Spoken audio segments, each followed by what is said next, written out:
Guys, welcome back. അപ്പം എൻ്റെ എല്ലാ പ്രിയപ്പെട്ട വിദ്യാർത്ഥികളും നമ്മുടെ +1 എക്കണോമിക്സിൽ ഇമ്പോർട്ടൻ്റ് ആയിട്ട് പഠിച്ചിരിക്കുന്ന ചോദ്യങ്ങളൊക്കെ അറിയാൻ വേണ്ടി ഇങ്ങനെ താല്പര്യപ്പെട്ടിരിക്കുകയല്ലേ? അതിന് വേണ്ടിയിട്ടാണ് ഞാൻ വീണ്ടും വന്നിട്ടുള്ളത്. നമ്മുടെ 9ാമത്തെ ചാപ്റ്റർ, 9ാമത്തെ അല്ല, ആക്ച്വലി 8ാമത്തെ ചാപ്റ്ററാണ്. ഇൻഫ്രാസ്ട്രക്ചർ ഒഴിവാക്കിയിട്ടുള്ള ഭാഗമാണ്. അപ്പോൾ നമുക്ക് ഈ ഒരു എൻവയോൺമെൻറ്റ് ആൻഡ് സസ്റ്റൈനബിൾ ഡെവലപ്മെൻറ്റ് എന്ന് പറഞ്ഞിട്ടുള്ള ഈ ഒരു ഏരിയയിൽ നിങ്ങൾ ഇമ്പോർട്ടൻ്റ് ആയിട്ട് പഠിച്ചിരിക്കേണ്ട കാര്യങ്ങൾ എന്തൊക്കെയാണെന്നാണ് നമ്മൾ നോക്കാൻ പോകുന്നത്. ഒന്ന്, എൻവയോൺമെൻറ്റിൻ്റെ മീനിങ് എന്തായാലും പഠിച്ചിരിക്കണം.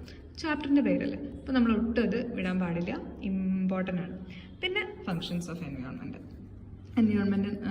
പദസൂര്യനൊക്കെ ആയിട്ട് ഒരു തവണ ചോദിച്ചു കണ്ടിട്ടുണ്ട്, എന്തൊക്കെയാണ് എൻവയോൺമെൻറ്റിൻ്റെ ഫങ്ഷൻസ് ആയിട്ട് വരുന്ന കാര്യങ്ങൾ. ഇത് രണ്ടും ഓക്കെ ആയിട്ടുണ്ടെങ്കിൽ പിന്നെ നിങ്ങൾ പഠിച്ചിരിക്കേണ്ടത് എന്താണ് സസ്റ്റൈനബിൾ ഡെവലപ്മെൻറ്റ് എന്നുള്ള ആ ഒരു പോർഷൻ. സസ്റ്റൈനബിൾ ഡെവലപ്മെൻറ്റ് എന്താണ്? Prepare A seminar report on strategies four sustainable development എന്നൊക്കെ ചോദിച്ചു കഴിഞ്ഞാൽ കണ്ടിട്ടുണ്ട്. അതുകൊണ്ടാണ് പറയുന്നത് ഈ ഭാഗം ഇമ്പോർട്ടൻ്റ് ആണ്. ജസ്റ്റ് അതിൻ്റെ മീനിങ് ഒന്ന് പഠിച്ചു വെച്ചാൽ മതി. Sustainable development is A friendly environment development that sustains it self. അതായത് പ്രകൃതിയൊന്നും ദ്രോഹിക്കാതെ നല്ല രീതിയിൽ എന്ത് ചെയ്യുക, സുസ്ഥിര വികസനം. രണ്ടും വേണം നമുക്ക്. അല്ലാതെ പ്രകൃതിയെ മൊത്തത്തിൽ നശിപ്പിച്ചുകൊണ്ടുള്ള വികസനം അത് നല്ലതല്ല.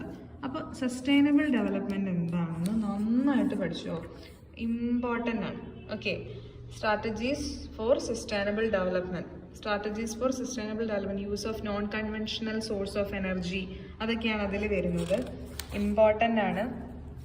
ഈ കാണുന്ന use of non conventional source of energy, LPG, gobar gas and rural development in rural urban, CNG in urban areas, wind energy, solar energy, mini hydel projects, traditional knowledge and practices. ഇതൊരു ഇമ്പോർട്ടൻറ്റ് ക്വസ്റ്റ്യൻ ആണ് മക്കളെ, important question ആണ്, വളരെ വളരെ important ആണ്. Organic ഫാമിങ്ങും അതിൻ്റെ benefits ഒക്കെ പഠിക്കാൻ ഞാൻ ഓൾറെഡി പറഞ്ഞിട്ടുള്ള കാര്യമാണ്. Bio composing, bio pest control, ഇതൊരു ഇമ്പോർട്ടൻറ്റ് ക്വസ്റ്റ്യൻ ആണ്. Strategies four sustainable development, very very important. ഈ ഒരു ഏരിയ നിങ്ങൾ സ്കിപ്പ് ചെയ്യാനേ പാടില്ല.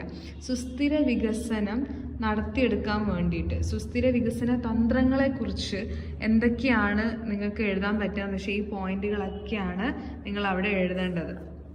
സ്കിപ്പ് ചെയ്യരുത്. ഇത്ര ഇമ്പോർട്ടൻ്റ് ആയതുകൊണ്ടാണ് ഈ പറയുന്നത്. ക്ലിയർ അല്ലേ? അപ്പം അടിപൊളിയായിട്ട് പഠിക്കുക കേട്ടോ. ഈ കാര്യങ്ങളൊക്കെയാണ് പൊതുവെ ഇമ്പോർട്ടൻ്റ് ആയിട്ടുള്ളത്. പിന്നെ നിങ്ങൾക്ക് വേണമെങ്കിൽ ലാൻഡ് ഡീഗ്രേഡേഷൻ നോക്കാം. ലാൻഡ് ഡീഗ്രേഡേഷൻ ചോദിച്ചു കഴിഞ്ഞാൽ എഴുതാൻ പറ്റും. അത് മണ്ണിൻ്റെ ആ ഒരു ജൈവ ഘടന തന്നെ നഷ്ടപ്പെടുന്ന ഒരു കാര്യമാണ്. അതിന് കാരണമാവുന്ന കാര്യങ്ങളൊക്കെ എന്തൊക്കെയാണ്, ലാൻഡ് ഡീഗ്രേഡേഷൻ്റെ കാരണങ്ങൾ എന്ന് ചോദിച്ചു കഴിഞ്ഞാൽ നമുക്ക് എഴുതാൻ പറ്റുന്ന പോയിന്റുകളൊക്കെ ഒന്ന് പഠിച്ചേക്കും. പിന്നെ നമ്മൾ ചെറിയ പ്രായം തൊട്ടേ പഠിക്കുന്ന കാര്യമാണ് ഈ പൊല്യൂഷൻ കാര്യങ്ങളൊക്കെ, air pollution, water pollution, land pollution ഒക്കെ. അതിനെ പറ്റിയൊക്കെ ചോദിച്ചു കഴിഞ്ഞാൽ നമുക്ക് പഠിച്ചിട്ടില്ലെങ്കിൽ പോലും എഴുതാൻ പറ്റും. അതുകൊണ്ട് അങ്ങനത്തെ കാര്യത്തിനെ പറ്റി നിങ്ങൾ ടെൻഷൻ ആവണ്ട കേട്ടോ. ഓക്കെ, അപ്പം അതൊക്കെ ഒന്ന് പഠിച്ചു വയ്ക്കുക.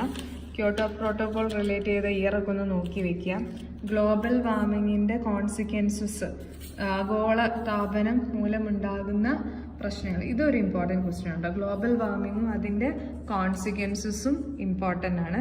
നേരത്തെ ഞാൻ സസ്റ്റൈനബിൾ ഡെവലപ്മെൻറ്റിൻ്റെ സ്ട്രാറ്റജീസ് പഠിക്കാൻ പറഞ്ഞില്ലേ, അതുപോലെ തന്നെ ഇമ്പോർട്ടൻ്റ് ആയിട്ടുള്ളൊരു കാര്യമാണ് ഗ്ലോബൽ വാർമിങ്ങും എന്താണെന്നും അതിൻ്റെ കോൺസിക്വൻസസ്, അതായത് ആഗോള താപനം അതിൻ്റെ അനന്തര ഫലങ്ങളും എന്നാണ് മലയാളത്തിൽ പറയാം.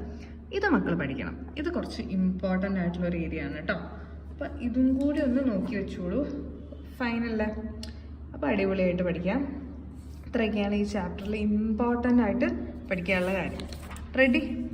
ഓക്കെ, അപ്പോൾ നമുക്ക് അടുത്ത ചാപ്റ്ററായിട്ട് കാണാം. ബൈ.